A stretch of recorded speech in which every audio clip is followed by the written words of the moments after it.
Hi everyone, happy Saturday Storytime. You might see my kids with me today. I don't know. Grandparents are here, so highly unlikely. Well, we're going to start off with our stories for today. Our first story is going to be The Giving Tree. Here to see my husband poke his head. It's her birthday. Say happy birthday, reader. All right. The first book we're going to read is The Giving Tree. It is by Silverstein. Very much a classic and a must-have, I believe, in anybody's library. So let's get into this, and I hope you enjoy today.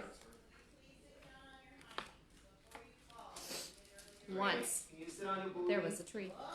Oh, it almost happened right then.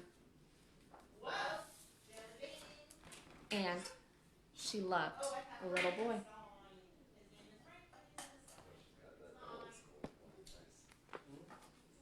And every day, the boy would come.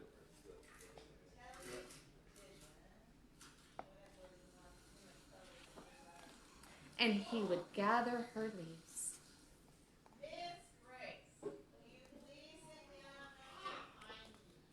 And make them into crowns and play king of the forest.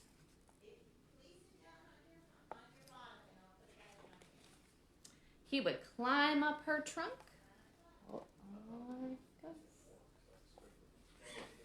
And swing from her branches. Can you find him?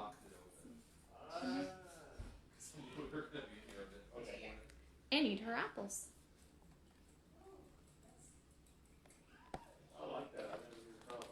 And they would play hide and go seek. She found him? And when he was tired, he would sleep in her shade.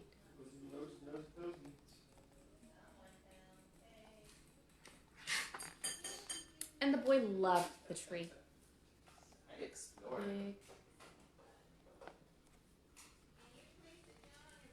Very much. And the tree was happy. Me and the tree. But time went by.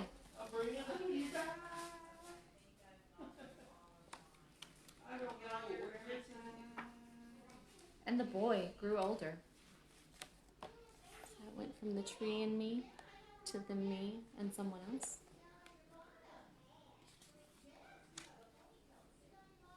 And the tree was often alone.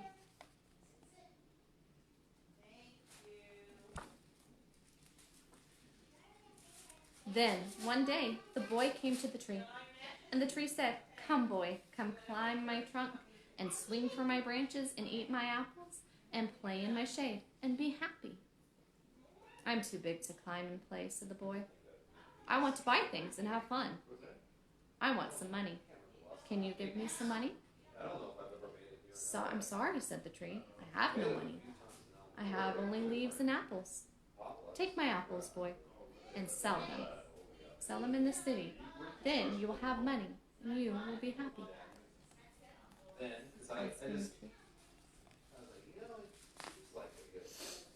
So the boy climbed up the tree and gathered her apples and carried them away, and the tree was happy. Gather all those apples. But the boy stayed away for a long time, and the tree was sad. Then, one day, the boy came back, and the tree shook with joy, and she said, "Come, boy, climb my trunk, and swing from my branches, and be happy." "I'm too busy to climb trees," said the boy. "I want a house to keep me warm," he said. "I want a wife, and I want children, so I need a house. Can you give me a house?" "I have no house," said the tree. "The forest is my house. But you may cut off my branches and build a house. Then you will be happy." The boy is much older now and needing just different things than he did before. Kind of happens when we get older. So the boy cut off her branches and carried them away to build his house.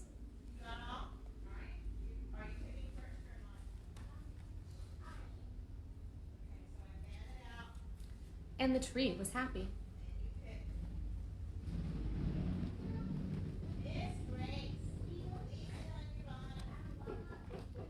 But the boy stayed away for a long time.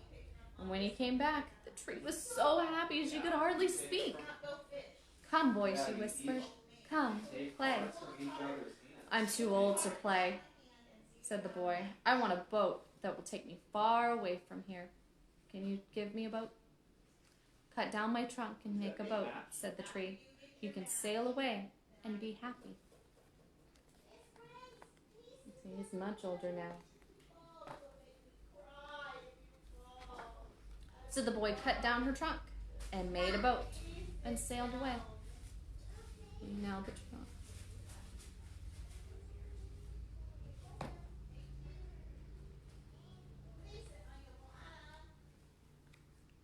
And the tree was happy. But not really.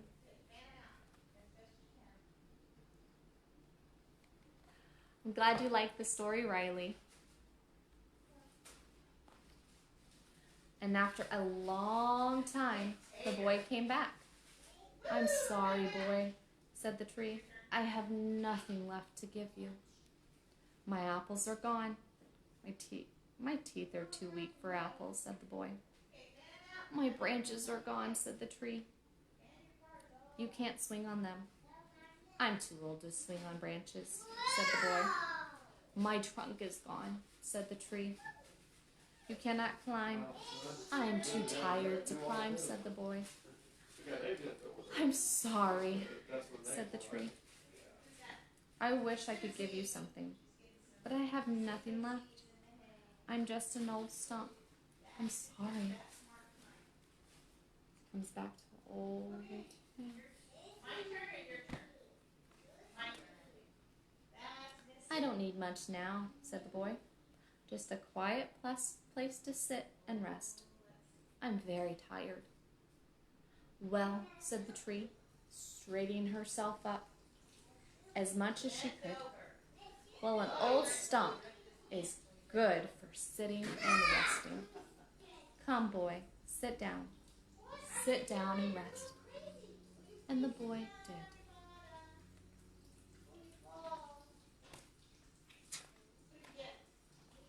And the tree was happy. The end. I love this story because no matter what you feel like you don't have to give, just little things for people that you love and care about is the most amazing thing in the world. And even though you don't think you might have that much to give, someone else can take that little bit that you have, and it's the world. So keep giving what you can, even if it's just a little bit, because that little bit will change someone's world, and it might even change your world, and that's what we need.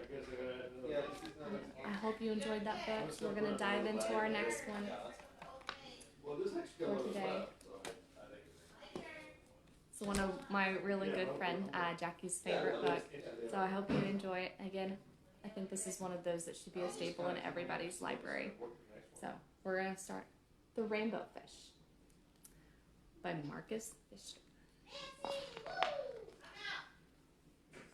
Okay. A long way out in the ocean, deep blue sea, there lived a fish. Not an ordinary fish, but the most beautiful fish in the entire ocean. His scales were every shade of blue and green and purple, with sparkly silver scales among them. It is quite a beautiful fish. The other fish were amazed at his beauty. They called him Rainbow Fish. "Come, Rainbow Fish," they called. "Come and play with us." But the Rainbow Fish would just glide past, proud and silent. Not very silent in my house, I'm sorry. Letting his scales shimmer. All those rainbow fish. One day, a little blue fish followed him after him. "Rainbow Fish," he called, "wait for me.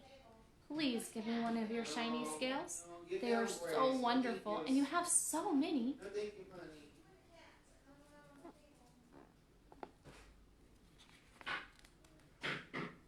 me to give you one of my special scales? Who do you think you are? Cried Rainbow Fish. Get away from me. Shocked, the little blue fish swam away. He was so upset. He told all of his friends of what happened. From then on, no one would have anything to do with the rainbow fish. They turned away when he swam by.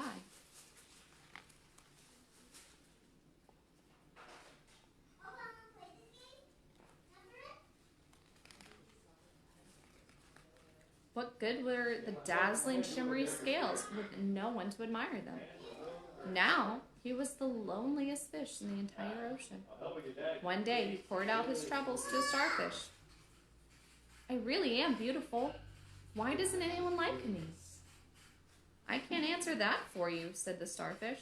But if you go beyond the coral reef and the deep cave, you will find a wise octopus. Maybe she can help.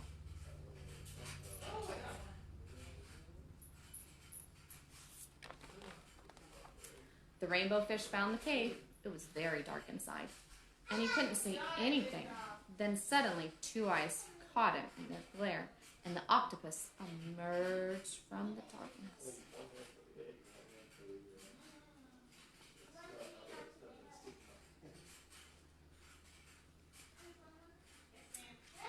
I've been waiting for you, said the octopus in a deep voice. The waves have told me of your story. This is my advice. Give a glittery scale to each of the other fish. You will no longer be the most beautiful fish in the sea, but you will discover how to be happy.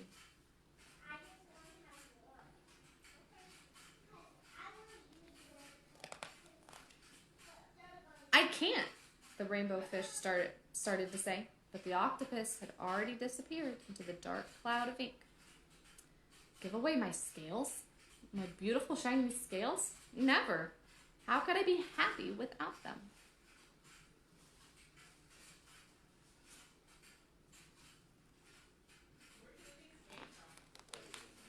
Suddenly, he felt a light touch of a fin. The blue fish was back. Rainbow fish, please don't be angry. I just want one little scale. The rainbow fish wavered. One very, very small shimmery scale, he thought. Well, maybe I won't miss just one.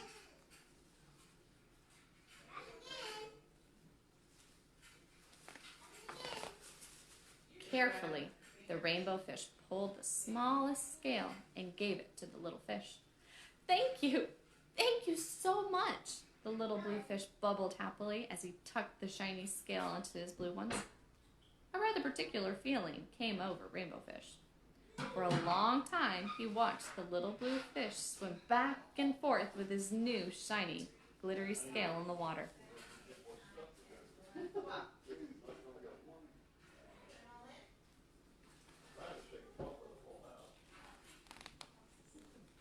The little blue fish whizzed through the ocean with his scale flashing. So it didn't take long before Rainbow Fish was surrounded by the other fish. Everyone wanted a glittery scale. The rainbow fish shared his scales left and right, and the more he gave away, the more delighted he became. When the water around him filled with glimmering scales, he, at last, felt at home among the other fish. See, all those fish have different scales that the rainbow fish decided to give away.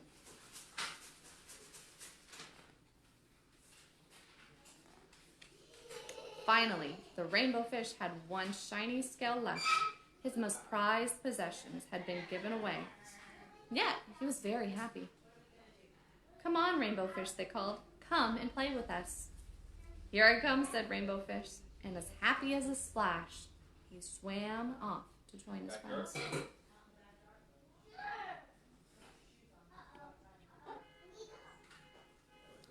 Sorry about the alarm, I can't stop that. The end. Also look, Rainbow Fish at least has one scale left. What I like about Rainbow Fish is that he put his happiness of things aside so he can make others happy.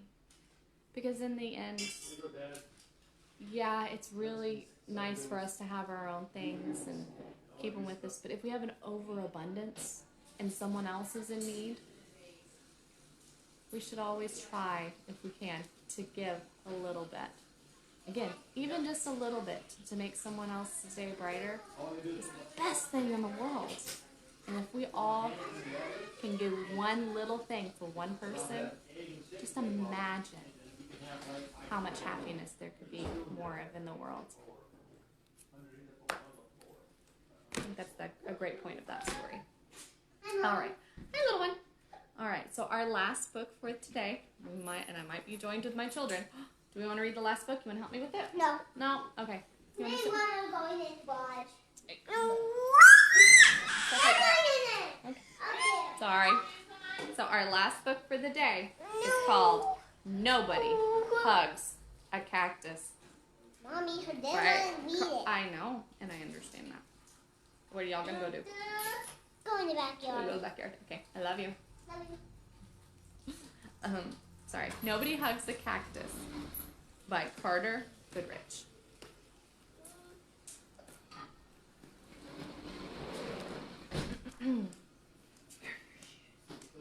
Hank lived in a pot. The pot sat by a window. The window looked over the empty desert.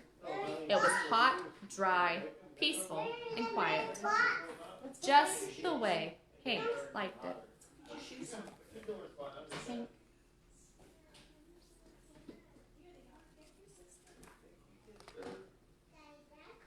But every now and then, somebody would interrupt Hank's peace and quiet. "Hi, Hank," Rosie the tumbleweed called out. "Isn't it a beautiful day?" Hank ignored her. He just wanted to be left alone.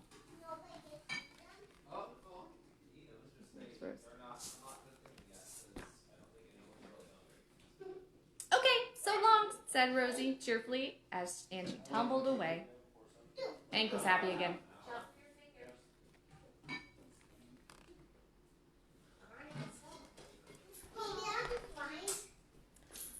But just as he was beginning to relax, "Hello!" shouted a tortoise.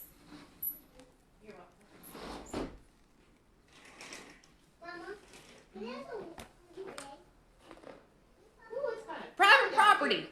yelled Hank. "Keep out!" The tortoise was so frightened, he hid in the shell. Very cranky.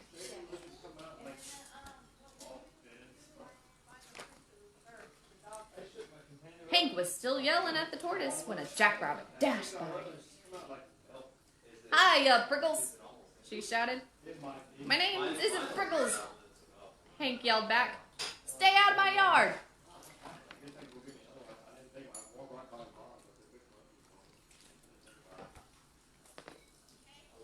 "Tumbleweeds, tortoises, jackrabbits, what's next?" said Hank. I have a little one. I just want to try, the little one I try with.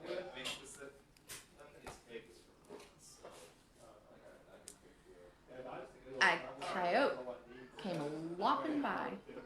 "No dogs allowed," Hank yelled.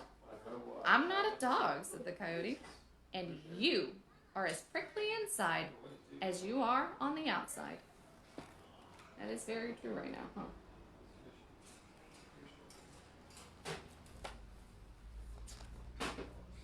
Before Hank could yell back at the coyote, a cowboy strode past. "Keep off my grass!" shouted Hank. "What grass?" said the cowboy. "Seems to me somebody needs a hug." Too bad no one hugs a cactus.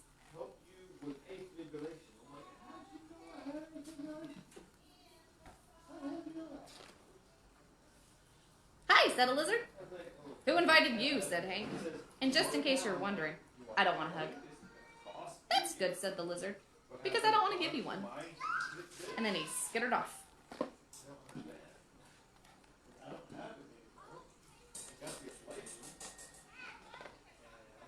An owl landed on the roof. "If you're looking for a hug," said Hank, "well, I guess I could give you one." Starting to get a little lonely, huh?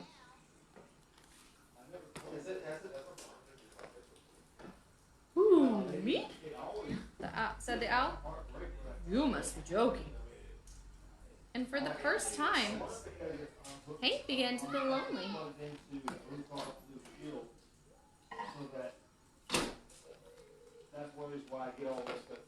The next morning, Hank was feeling more sad inside than prickly. Maybe a hug wouldn't be so bad at all.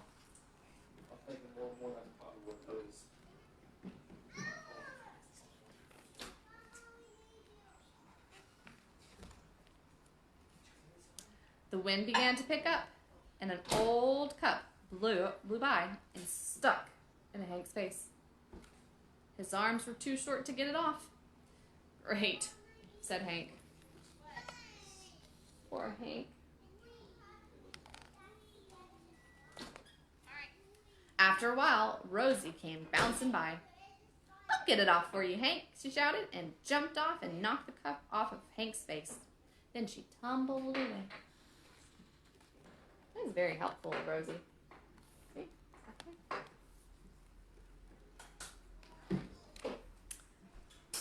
Hank didn't have time to thank Rosie. He felt bad about all the other times he'd been rude to her. So he came up with a plan.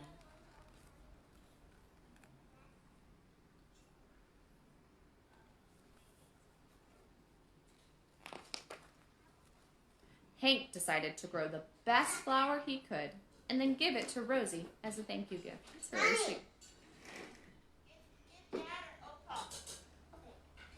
It took days, but at last it was ready. He couldn't wait for Rosie to pass by again. I need you to have one on time because this light fell down. Enjoying all the crazy fun stuff from my family and house. It's great. Life's awesome. When at last she finally did come bouncing back, Hank held out the flower. "Look, Rosie," he said, "I grew it just for you."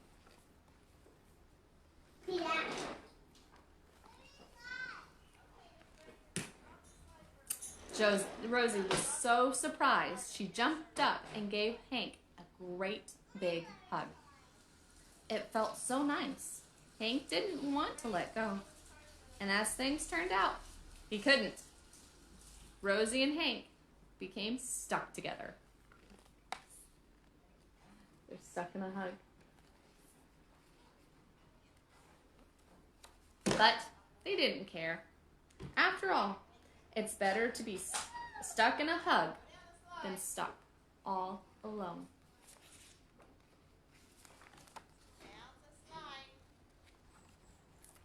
The end. Again, another wonderful story about simple things. Being nice, caring, as Rosie was. She was always there to give him a joyful smile, a happiness, be like that. But if he needed to take his time, he took his time. And that's all that matters. And when Hank started to kind of realize that his attitude really was making him lonely and hurting himself the most, he kind of decided to switch it about a bit, just tweak it a little, and open himself up to others, especially Rosie, who always cared about him. And I love that he decided to give her something that he made himself, something simple, a flower, but it had a lasting effect on him and a good relationship. So again, simple things. Keep those in mind. And I hope that you have a wonderful day, a great weekend, and a fantastic Saturday. I'll see you next week for story time. Again, if you have any suggestions for books, let me know, and I'll try to see if I've got them. Bye, everybody.